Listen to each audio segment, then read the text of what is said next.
सकते हैं आपके स्क्रीन के सामने यहाँ पर रखा हुआ है कक्षा 12वीं हिंदी विषय का जो एमपी बोर्ड की तरफ से आने वाले समय में अर्धवार्षिक पेपर होने वाला है वह। तो आप सभी को यह बात पहले से ही बोर्ड के आदेश के अनुसार पता लग चुकी है कि इस बार जो पेपर है वह समस्त जिलेवार सभी स्कूलों में सेट ए और सेट बी के माध्यम से जारी किए जा रहे हैं। तो यह जो पेपर है सेट बी का ना होते हुए सेट ए का मैं आपको इस वीडियो के माध्यम से बता रहा हूँ। नेक्स्ट वीडियो अपनी सेट बी की आएगी, तो यदि आप दोनों पेपरों को लगा लेंगे तो आपको कोई ना कोई भी एक सेट मिल जाएगा ना। तो 80 में से 80 अंक आने से आपके कोई नहीं रोक सकता है। पर शर्त आपकी यह रहेगी कि यहाँ पर चैनल को सब्सक्राइब जरूर करें, क्योंकि जब नेक्स्ट पेपर की वीडियो डालें तो उसकी जानकारी ठीक आपके मोबाइल तक पहुँच जाएगी। तो यहाँ पर ये पूरे निर्देश कुछ इस प्रकार के रहने वाले हैं, आप देख सकते हैं। इसको एक बार पढ़ लें आप। पेपर जो है वो 80 अंक का रहने वाला है, समय 3 घंटे का रहने वाला है। ठीक है, अब स्टार्टिंग का जो क्वेश्चन आपको पेपर में रखा मिलने वाला है और सही विकल्प से संबंधित देख सकते हैं। थोड़ा कठिन प्रश्न आया है इस बार पेपर में कि हरिवंश राय बच्चन का जन्म कब हुआ था। तो यहाँ पर 4 ऑप्शन देख सकते हैं: 1905, 1907, 1909 ईस्वी, 1911। तो ये थोड़े कठिन प्रश्न रख दिए इस बार। ये साहित्य से संबंधित प्रश्न है इस बार, आपके पाठ्य पुस्तक से नहीं। पहला प्रश्न जो रखा है साहित्य से रखा गया है। तो इस इनका जो जन्म था वो कब हुआ था, तो यहाँ पर मैं बता दूं 1907 ईस्वी में यहाँ पर हुआ था। ठीक है, अब अगला प्रश्न आपको बता देते हैं क्या है। तो ये आपका आपके व्याकरण से है। महाकाव्य में जीवन का चित्रण होता है, खंड चित्रण, समग्र चित्रण, चित्र नहीं होता इनमें से कोई नहीं। तो महाकाव्य में जो किसी नायक का, महापुरुष का सभी मतलब पहलुओं का वर्णन होता है, समग्र चित्रण होता है। और खंड काव्य में किसी एक घटना का, किसी एक पहलू का। ठीक है, अब ये देख सकते हैं अशोक के फूल के रचयिता है तो हजारी प्रसाद द्विवेदी, रामचंद्र शुक्ल, मुंशी प्रेमचंद, रागे राघव। तो इसका आंसर क्या हो जाएगा? हजारी प्रसाद द्विवेदी। देख सकते हैं दो अपने साहित्य से प्रश्न पूछे गए, एक हरिवंश वाला और एक ये वाला। अब अगला प्रश्न देख सकते हैं आपके सामने यहाँ पर रखा हुआ, अंगार उगलने का अर्थ है। तो अंगार उगलना मतलब कठोर वचन कहना, कठोर वचन कहना होता है। ठीक है, अब यशोधर बाबू अपनी पत्नी तथा बच्चों से क्या चाहते थे? तो पेशा, सम्मान, परंपराओं का पालन, मुक्ति। तो यहाँ पर मैं आपको बताना चाहूँगा सम्मान पाना चाहते थे। क्या? सम्मान। अब पत्रकार के आपको प्रकार बताना है, कितने प्रकार होते हैं? 3, 5, 7, 9। तो इनका आंसर क्या होगा? 3 अपना होगा। क्या? 3 अपना यहाँ पे होगा।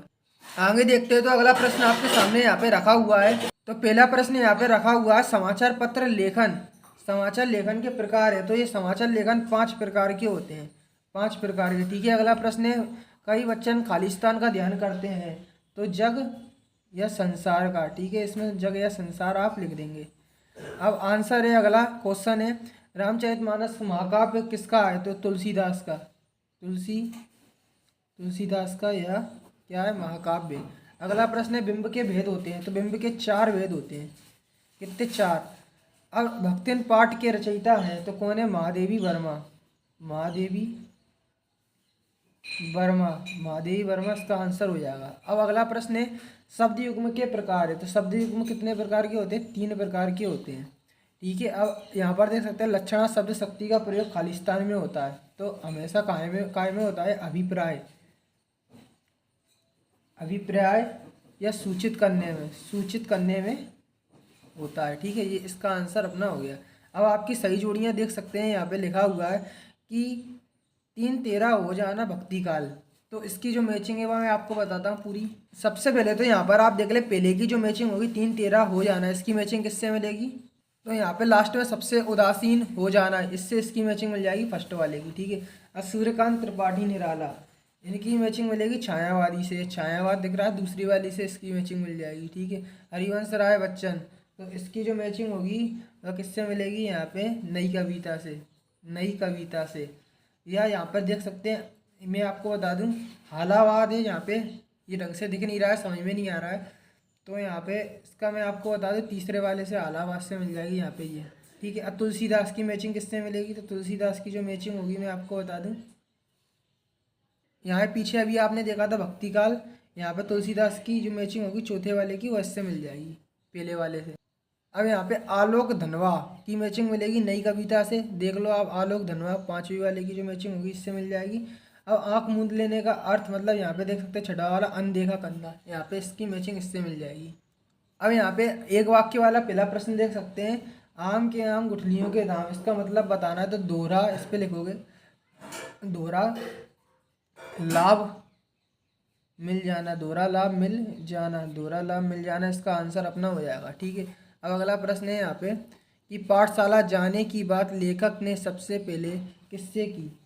तो यहाँ पे मैं इसका आंसर आपको कॉपी में दिखाता हूँ, लिख लिया है पहले ही। दत्ताजी राव सरकार की सलाह पर, दत्ताजी राव सरकार की सलाह पर लेखक के पिता ने लेखक को पाठशाला पढ़ने को भेजा।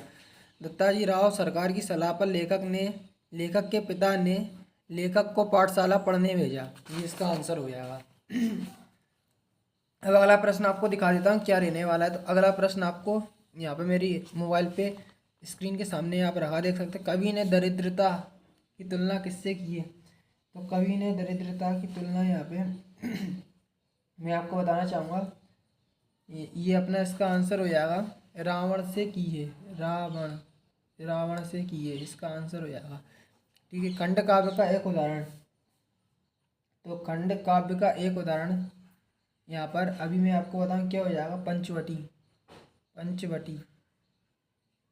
ठीक है, अब ये अगला प्रश्न है, आप देख सकते हैं रामायण किसकी रचना है। तो वाल्मीकि की, वाल्मीकि। ठीक है, ये वाल्मीकि इसका आंसर हो जाएगा। और अगला प्रश्न है डॉक्टर भीमराव अंबेडकर का जन्म कब और कहाँ हुआ। तो 14 अप्रैल 1891 में, 14 अप्रैल 1891 में महू में हुआ, 14 अप्रैल 1891 में महू में हुआ, महू में। एक अपना तीसरा प्रश्न यहाँ पे रह गया था, पत्रकार के 3 प्रकारों के नाम लिखना है। तो पहला मैं आपको बता दूं पत्रकार कौन सा होता है,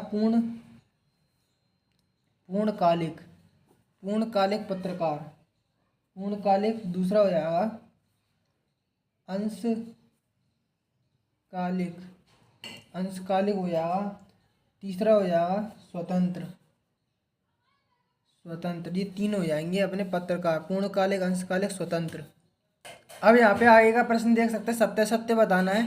तो पहला प्रश्न है सत्य सत्य का, गुरुत्वाकर्षण तकनीकी शब्द है। तो गुरुत्वाकर्षण तकनीकी शब्द है, तो ये मैं आपको बता दूँ, ये कथन अपना सत्य हो जाएगा।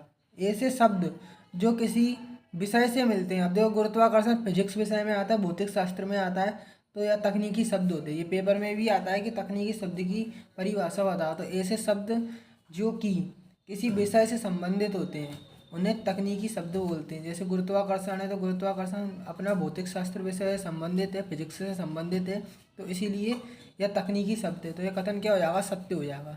जूझ कहानी गोदान उपन्यास का अंश है, तो यह कथन अपना असत्य हो जाएगा। क्या हो जाएगा, असत्य। कैसा हो जाएगा, असत्य। ठीक है, अगला प्रश्न है नाटक की मूल विशेषता समय का बंधन है। तो हाँ, नाटक होता है ना कुछ 49 अपना मिनट का होता है, उसकी लिमिट होती है, ज़्यादा नहीं होता है। ठीक है, तो ये कथन सत्य हो जाएगा, समय का इसमें बंधन होता है बिल्कुल।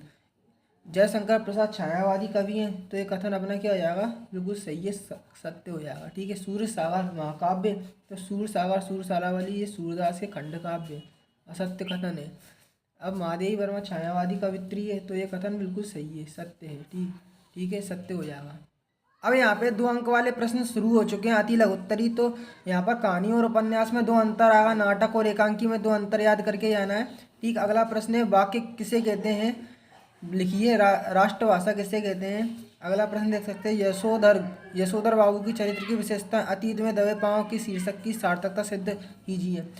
उल्टा पिरामिड शैली क्या है, संपादन के नाम पत्र क्या है, समझाइए। पद साहित्य से क्या समझते हैं, लिखिए।